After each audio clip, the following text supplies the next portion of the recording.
انبهار وجنون الإعلام المصري بعد الاستقبال التاريخي للأهلي المصري بالدار البيضاء استعدادا لمباراة الوداد. شاهد ماذا قالوا. ولكن قبل أن نبدأ، لو أنت تتفق معي أن الوداد هو من سيفوز بهذا اللقب، اضغط لايك لهذا الفيديو ولا تنسى تعطي فمك بذكر الله والصلاة على رسولنا الكريم.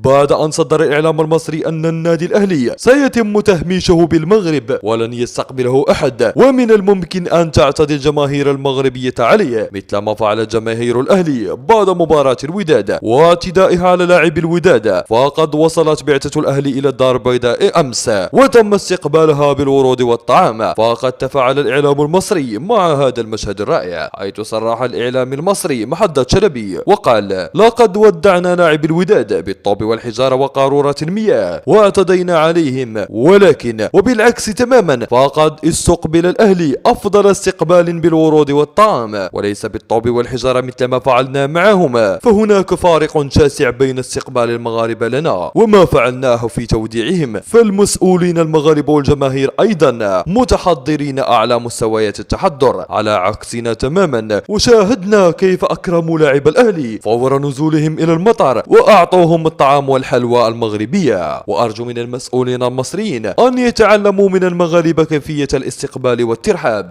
وفي النهاية لا تنسى الإعجاب بهذا الفيديو والاشتراك بالقناة ليصلكم جديدنا.